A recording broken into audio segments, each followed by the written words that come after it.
안녕하십니까? 저는 오늘 강활성 옵티컬 액티비티에 대해 발표할 24083 이수영입니다. 그러면 지금부터 발표 시작하겠습니다.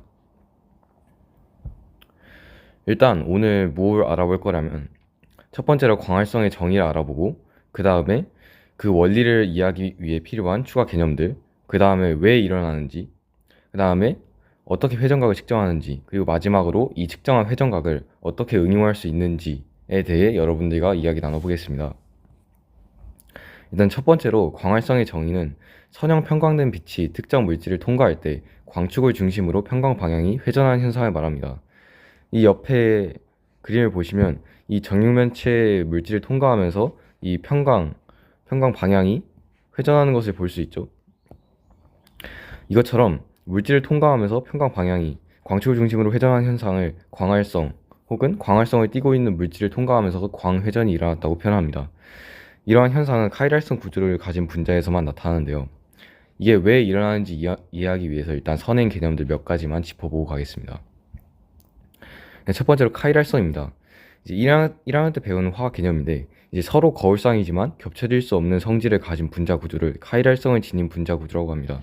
이 옆에 알라닌 그림을 보면 이 두 분자는 서로 아주 흡사하게 생겼고 거울을 마주 본 것처럼 이렇게 생겼지만 아무리 돌려도 겹쳐질 수 없다. 즉 다른 구조의 이성질체다라는 것을 알 수 있는데요. 이러한 분자를 광학 이성질체라고 부릅니다. 비슷한 두 분자를 구별하기 위해서 RS 명명, DL 명명 등이 있는데 이건 여기서 중요한 게 아니니까 그냥 있다고만 하고 넘어가겠습니다.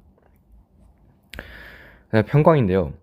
편광에는 여러 가지 편광이 있어요. 우리는 선형 편광만 배우긴 했지만 일단 첫 번째로 선형 편광은 모두가 아시다시피 그 중간고사 때 배운 그것입니다. 벌써 까먹으셨을 리는 없으니까 그냥 간단하게 넘어가고요. 그다음에 원형 편광인데 이 전기장이 시간에 따라 일정한 속도로 원을 그리면서 회전하는 상태라고 정의되는데 간단하게 옆에 그림을 보시면 전기장의 방향이 계속 한 방향으로 회전을 하죠. 진행을 하면 진행을 할수록 이러한 상태를 원형 편광이라고 부릅니다. 그럼 이제 왜 광활성이 나타나냐를 대해서 알아볼 건데요. 일단 첫 번째로 광활성은 두 가지 이상 종류의 광학 이성질체가 존재하면서 한 종류가 우세하게 나타나거나 하나만 존재할 경우 생깁니다.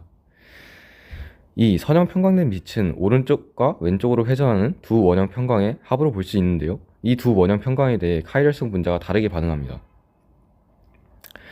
그러니까 약간 그 카이랄성 분자가 두 가지 종류가 있는데 이 각각 두 가지 종류가 왼 원형 편광과 오른 원형 편광에 대해서 굴절률이 다르게 반응한다고 보시면 돼요.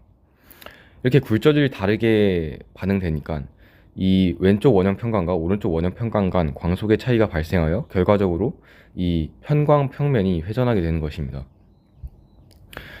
이 미세한 굴절률 차로 인해 생기는 미세한 속도차가 누적되어 생기는 것이 전체 진동면이 일정한 각도로 회전하는 것으로 나타나는 건데요. 당연히 이런 식으로 그 회전이 일어나는 거니까 통과하는 시료의 길이가 길수록 농도가 진할수록 파장이 짧을수록 회전각이 크게 나타나겠죠. 그래서 만약 이 카이랄성 분자 두 가지 종류가 동등하게 나타나는 라세미 혼합물이나 아니면 카이랄성 구조가 존재하지 않는 경우에는 그 왼 원형 편광과 오른쪽 원형 편광이 비슷한 굴절을 받게 되니까 이 광활성이 나타나지 않게 됩니다. 이제 광활성 물질을 통과하면서 편광의 회전이 얼마나 일어나는지 관측할 수 있는 방법에 대해 알아볼 겁니다. 이건 아주 방법이 간단합니다. 옆에 그림 보면 알 수 있는데요. 편광되지 않은 빛이 편광자를 통과하고 이 광활성 물질을 다시 통과하면서 이렇게 세타만큼 광회전이 일어나는 것을 볼 수 있습니다. 이걸 측정하려면 그냥 검광자 하나만 놔주면 됩니다. 검광자 하나만 놔주면 이 만약 광활성 물질을 두지 않은 경우에는 이렇게 수직하게 되어 있으니까 아무것도 통과하지 못하고요. 이 광활성 물질을 둔 경우에는 세타만큼 회전했으니 약간의 빛이 통과하게 됩니다. 그래서 이를 통해서 이 편광자를 조금 회전시키면 만약 이런 식으로 세타만큼 회전하다 하면 빛이 이렇게 편광돼서 진행하겠죠. 광활성 물질을 통과한 다음에 세타만큼 회전하니까 아마 이렇게 생길 겁니다. 그러면 이렇게 되면 검광자를 통과하지 못하니까 이 광활성 물질을 통과하면 세타만큼 회전이 일어나는구나 라는 것을 측정할 수 있습니다.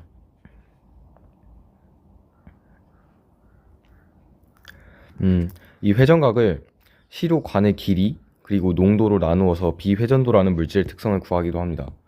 이렇게 표현하는 물리값입니다. 물질의 특성이에요. 이제 이 광활성 회전각을 측정한 걸 어디다 응용하는지 볼 건데요. 화학하고 생물학 전반에서 사용되는 중요한 개념입니다. 일단 첫 번째로 의약품 개발에 쓰입니다. 이제 생물 시간에 배웠던 것처럼 탈리도마이드라는 물질은 이제 R 이성질체는 진정 효과를 가지고 S 이성질체는 기형을 일으키는 효과를 가져요. 이것처럼 광학 이성질체는 서로의 양리적 작용이 확연하게 다릅니다. 그래가지고 의약품을 개발할 때 지금 내가 만든 약에 내가 원하는 이성질체만 있는지 순도를 확인하기 위해서 이 광활성이라는 개념이 쓰입니다. 두 번째로는 식품 산업에서도 흔하게 쓰이는데요.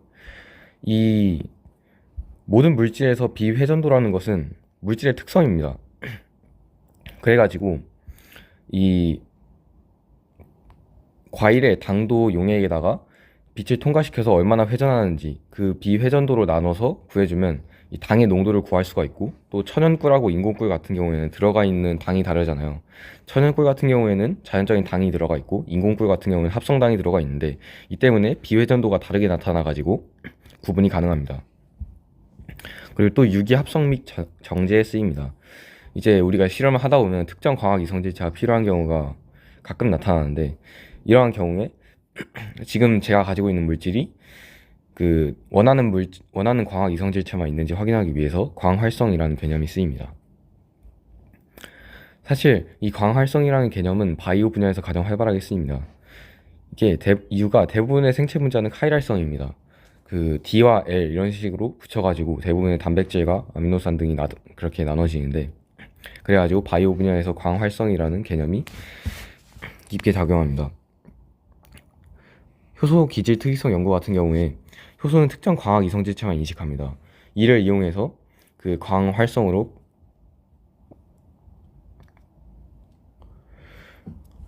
죄송합니다. 기침이 나가지고.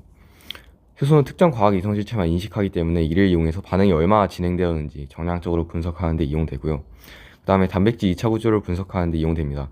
알파나선, 베타시트 같은 경우는 이 두 가지 구조도 카이랄성이거든요. 그래가지고 광활성을 이용해서 이게 얼마의 비율로 있는지 얼마의 순도인지 확인이 가능합니다. 이를 통해서 단백질의 변성 상태, 단백질 접힘 추적 등이 가능해집니다. 이게 앞에서 예시를 설명할 때 바이오 센서라는 말을 좀 덜 쓴 것 같아가지고 좀 더 명확하게 정리를 해보겠습니다. 이제 앞에서 당도 측정 같은 경우에는 평강 회전 감지 센서라는 바이오 센서를 이용하는 건데요. 이 평강면의 회전 각도는 물질의 농도, 종류, 광 경로에 비례합니다. 이러한 점을 이용해서 그 물질의 비회전도를 안다면 농도를 측정하는 데 사용될 수 있습니다. 이제 이거 같은 경우에는 비파괴적 분석이며 장비가 간단합니다. 그 앞에서 아까 보여준 것처럼 회전각 측정하는 기기만 있으면 되기 때문에 장비가 아주 간단해요. 이는 과일의 당도를 측정하는 포도당 농도 센서, 그 다음에 아미노산 분석기 등에 사용되는 센서입니다. 이젠 그 다음에는 카이랄 선택성 센서입니다. 카이랄 인식 수용체 또는 카이랄 나노 구조가 광활성 물질과 특이적으로 결합하면 평강 회전각, 흡광도, 형광, 전기적 신호, 변함 등의 반응이 일어나는데요. 이를 측정하는 센서가 카이랄 선택성 센서입니다. 이와 같은 경우에는 생체 환경이 감지 가능하다는 특징이 있습니다. 이 센서도 앞에서 말한 예시인 효소 반응, 단백질 추적이나 카이랄성 약물 검출, 타이로신 구별 등에 쓰입니다. 그럼 이상으로 발표 마치겠습니다.